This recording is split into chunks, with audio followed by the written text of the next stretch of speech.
welcome to Diary of a Queen. I'm your host, Danielle Martin. I am super excited to introduce Alisa Stevens from Illinois. Alisa, how are you doing? I am well, Danielle. So good to speak with you today. How are you? I am doing so well. We are very transparent on this show. Alisa, I have a very good feeling this is going to be a fantastic interview because we've had one heck of a time Yes, trying ma'am. to make it happen. So poor Miss Alisa's computer decided to, I'm going to have an update. Yes, And we had gone through the entire interview. And because it cut off, it deleted the entire interview. So we're going to do it again. Just like before, I have no idea what I'm going to ask you. And it's going to be completely different, I would think, than it was before. Thank you for hanging in there with me. I know you've had some technical difficulties. 30 seconds ago, I called you by the wrong name. That's always fun. So this is supposed to be how we roll, right? This is a conversational podcast and meant to empower, uplift, and inform. And you can't do that if it's rehearsed, right? absolutely. Absolutely. We're human. We are all human. Oh, also in the last go one in 1.0 version of this interview, my phone went off too. We've had all kinds of fun things. So we're just going to get right into it. Are you ready? I am ready. I'm ready. So there's a couple things that we had already talked about, but I find them extraordinarily important. And I even told you this before. Selfishly, it's because it's something that affects me. So a lot of the people know that have watched the show before that I competed in Mrs. North Carolina America this past May. And at the ripe young age of 49. And if you would like, can you share your age? Is that okay? I will. I am 54 years young. And I love that. So what a lot of people don't know about this show is over the past year, we're coming up on our 1-year anniversary, which I'm very excited about. I have reached out to people all over the country, all over the world, and most of the interviews that I have held have been from people that I have reached out to. This one is different. This Alisa reached out to me. And I was very excited because although I don't like to know too much beforehand, so it does tend to be conversational, I'll pick up some little tidbits in here and there. And the first thing I saw was your age. And I was like, yes, this is going to be somebody that I get something off of too. And that's so fantastic. We are in a day and age. Miss Alisa, I don't know if you know this or not, sweetheart, that things are supposed to stop at 50. Apparently you and I didn't get that message. No. I failed that assignment. I absolutely got an F on that assignment. And absolutely not. Life is just beginning for us. It is just beginning. And I know when I was, I competed for the first time 2 years ago, and that was my big hang up, right? And I had to get it right in my head. Because I have an 11-year-old daughter that's watching me. Should she be thinking that in less than 40 years for her that life stops, right? Right. She's watching me. And I don't want to place that generational curse on anybody. I want her to be able to look up to me, not because I want to be the cool mom. I want her to look up to me so that our whole goal always for our children is to do what we do when we are doing good things and go farther and more beyond and break boundaries and glass ceilings, right? Absolutely. And I have a soon to be 13-year-old daughter. And I want her, and she says a lot of times, like, oh, it's cool. Like, other moms don't, my friends' moms don't compete in pageants. And I want to let her know that, that's fine with them, but life isn't over for me. Like, I feel like I want to be the example of her when she turns 50, that she has to look back and say, oh, my mom was competing in pageants when she was in her 50s. My mom was, had a career in her 50s. She was doing things. I want her to be that example. My mom was that to me. She actually went back to school. And unfortunately, she did not graduate from high school. She went back at 75 and got her GED. Yes, that's the best thing I've ever heard. As Fantastic. Good. What's your mom's name? her name is Emma. Unfortunately, she is no longer with us. She passed away actually in May of 2023. She at the young age, and she was 92. Wow. So hopefully I had some of those genes. And that was one of her things. You know, she always said that age didn't stop her from achieving her dreams. And she was such the perfect example of that. And she was able to see when I went to Mrs. America, which was amazing that she got a chance to see that crown. And she was so proud. And she's like, you know, honey, I'm just so glad that you're doing this, that you're not letting anything hold you back. So she was the person that when I competed for United States of America, she was my inspiration. She was the person that I held near and dear to me. Both my parents, they were both deceased, but they were who I held near and dear to me because they were always people who never gave up. And my mom was that perfect example of going back to school, and she was the oldest person in the class. And, you know, her students, they were asking her for advice. She was kind of like the grandma in the class. I love it. But she never gave up. And that's what fueled me. And like I said, my thing that I live on, number one, dreams do not have an expiration date. Your mom had some moxie. I really like it. And, you know, as we're sitting here and we're talking about your mom and dad, I have no doubt whatsoever that they are watching you and are so proud of you and your family, your children, and the things that, you know, the things that you are doing. So you mentioned you were Mrs. Illinois American, right? That was in 2021. That is correct. So talk a little bit about, and I know that you went to a Mrs. American. Talk a little bit about the title that you have now and what you've been doing with that. Sure. I am currently United States of America's Mrs. Illinois 2023, so part of the United States of America system. And actually what Danielle, really I love about your podcast and what you're doing when you talk about uplift and inspire, encourage. And that is the motto of the USOA system, is to empower, uplift, inspire. So it's just something that really resonates with me. So when I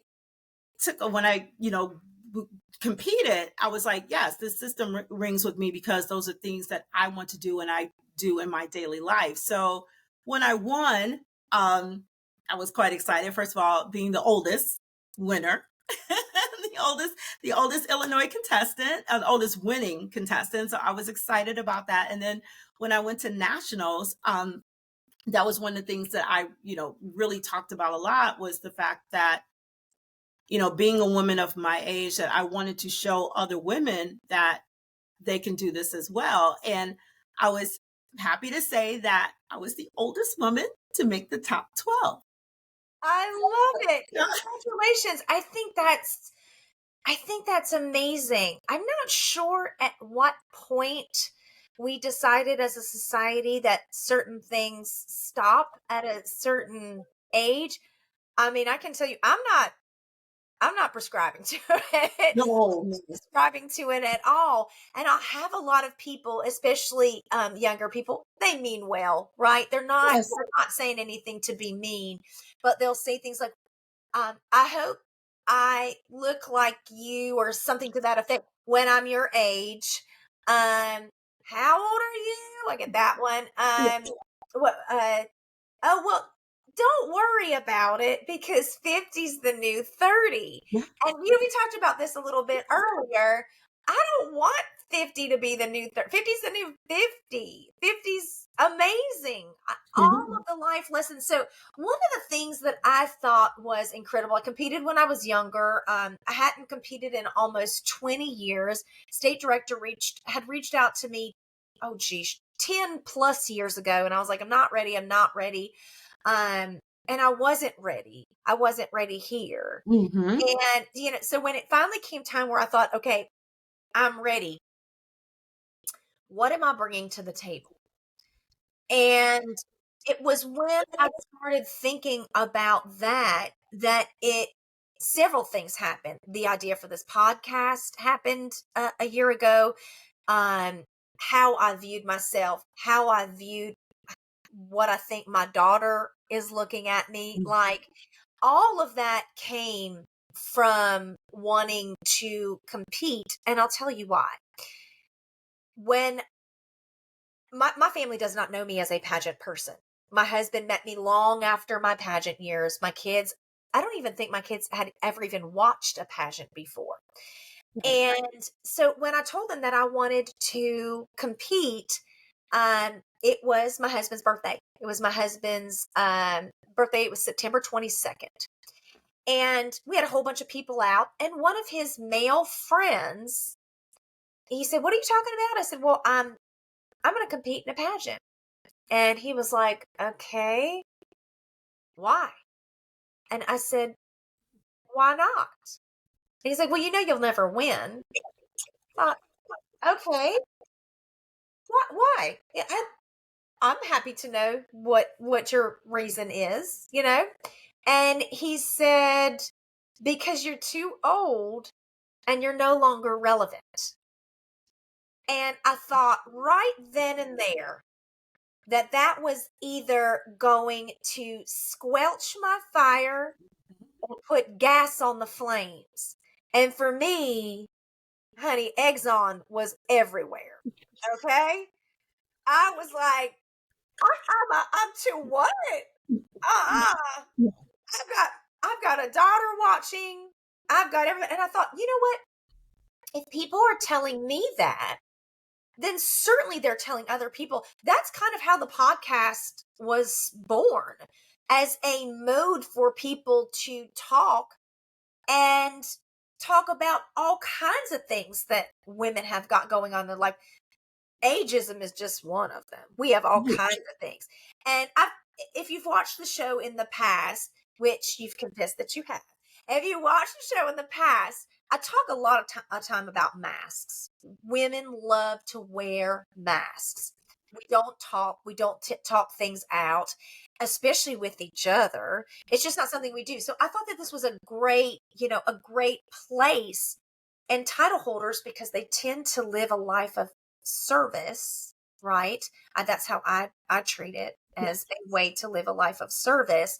Um, we it's a great avenue for us to be able to talk even more, a bigger stage, if you will. So why that's my story. And I don't even know if I've ever really shared it, but what's your story? Why pageantry? Why has that been a thing for you? Wow, it's so many reasons why pageantry, I found pageantry again. And for one, I think pageantry for me, it helped me find my voice. It helped me find, it helped me to discover who I am. And I know we had shared, and I talked about this before. I have been living with lupus since 2004. So December 2004, I was diagnosed. So almost 19 years I've been living with lupus. And I never talked about it. There was this part of me that was, I didn't know much about it. There was this sort of shame, a little bit of shame to it. I felt like, oh, I'm not a whole person anymore. So it wasn't until years later. And honestly, I really came full throttle public is through pageantry. Hmm. When I went to Mrs. America, I did not talk about it. That was not my platform. It was something else. But it was when I said, I think I have one more. I want one more. And I said, okay, oh, I'm going to tackle something and I'm going to go public and talk more about something that I'm living with. And I felt like it was there that I found when I opened up and shared that I am a lupus, I call myself a thriver because I'm still living life to the fullest. That's when I had people started reaching out to me and saying, hey, so do I. I didn't realize how much of an impact that it would have, just me Right. saying this and coming forth with this, and how it has actually helped to heal me. it has actually helped to heal me as a person. And knowing that, you have the feeling that oh, I'm by myself, but knowing that others are on the same journey, but also being able to help others Sure. in that journey as well. So pageantry, I think for me, I really, when I say that it saved my life, I would honestly say it did. It really did. I love hearing that.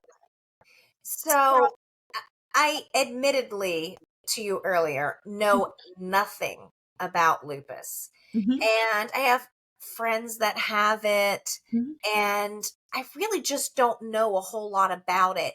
So I would love for you to talk about day to day life living with lupus, and then to add on to that, what the future looks like living with Sure. lupus.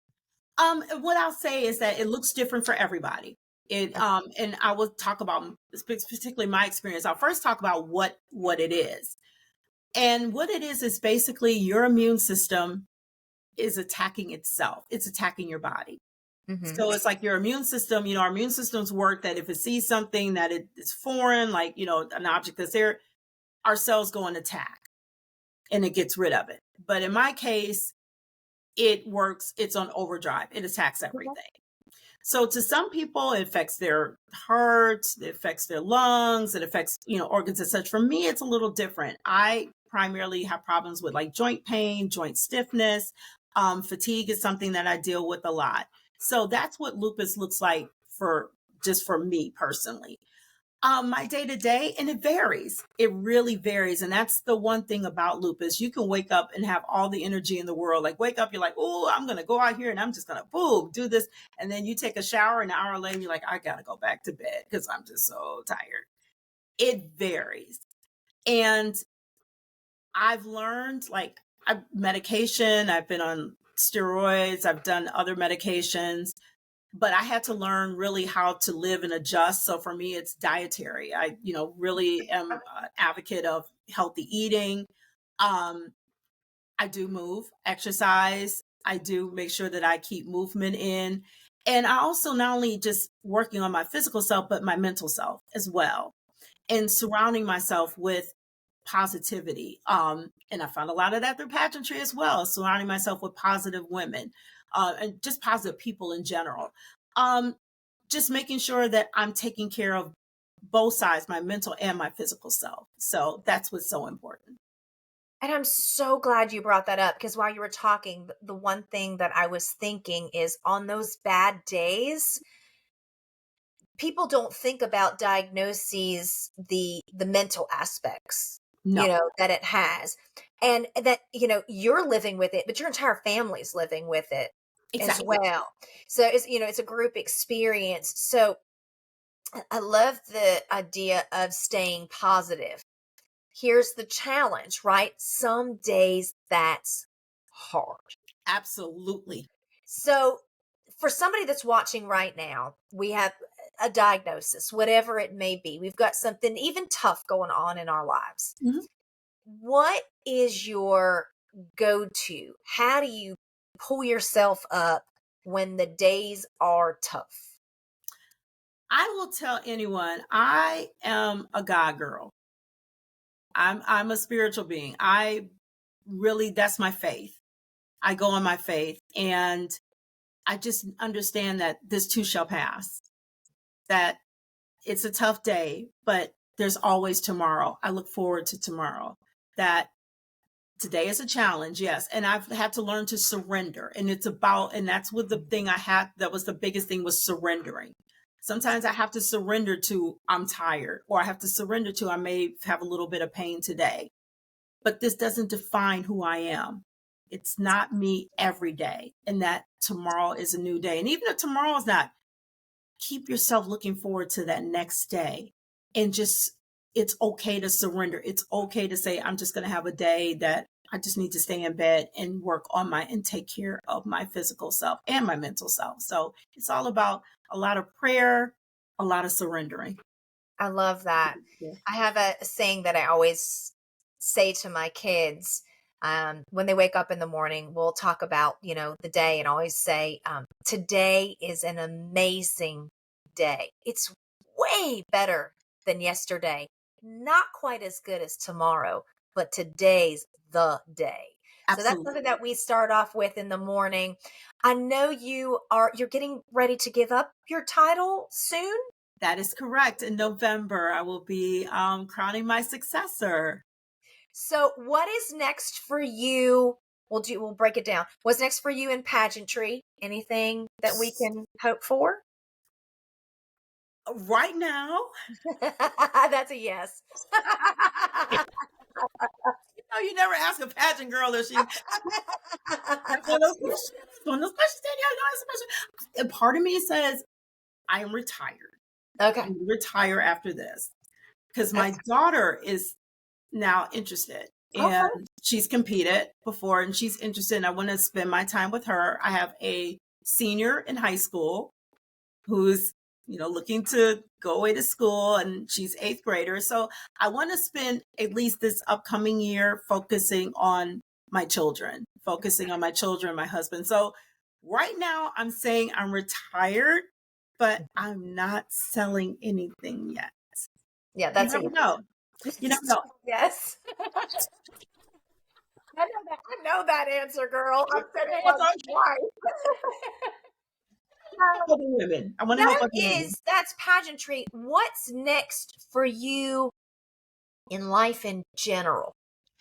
I will tell you, and you're the first to hear this. This is breaking Oh, good. news. Good. I want to go back and get my master's degree. Oh, I love it. I want to go back to school. And I am hoping to raise more awareness with lupus, about lupus. I'm working with the Lupus Society of Illinois, working with the Lupus Foundation of America. I also had the opportunity, I was in Australia over the summer, and I had the opportunity to connect with a lupus organization in Melbourne, Australia. Oh, wow. So I'm hoping to do more work with them. And I mean, like I said, dreams don't expire, and I am a dreamer. I'm putting it out there. I would love to someday my dream is to do a TED Talk about my journey. Okay. Yes. I have no doubt that you will achieve everything that you want to achieve. And going to school a little later in life, that sounds awful familiar, right? So this is a fun little reminder. Your mom's name was Emma? Yes. Yes. So that sounds like a great reminder that children are always watching, right? You just gave me chills. Absolutely. They I are. love it. I love that so much. I can't wait to watch your journey, your 50 whatever and thriving, because I don't think it's going to matter whatsoever. I totally know I'm going to see you in another pageant. I can't wait to cheer you on. But, just in life in general, thank you so much for being here. When we get to the end of the show, I've gotten to talk to so many amazing, incredible, talented, beautiful women. I love for them to give one piece of advice. So, for anybody that's watching right now, what's one piece of advice that you would like to give? Don't give up on yourself. Don't give up on yourself. Even when times are hard or you think I'm not going to get through it, never give up on yourself, and don't count yourself out. If you dream it, you can do it. You can do it. And be your biggest cheerleader and surround yourself with those. I'm giving more advice. Just surround yourself with people who celebrate you, who appreciate you, who support you. And We can never take too much advice. Thank you so much for being on the show. And for all of those that are watching, be sure to like and subscribe. It gives us the opportunity to know exactly what we need to put out for all of you to watch. We love being able to meet and talk with women from all over the globe and share that with you, because as big of a community as we are, we're also a small, tight-knit one, and nobody can uplift a woman like another woman. Thank you again so much for being on the show. Can't wait to see what you do in the future. And this has been Diary of a Queen.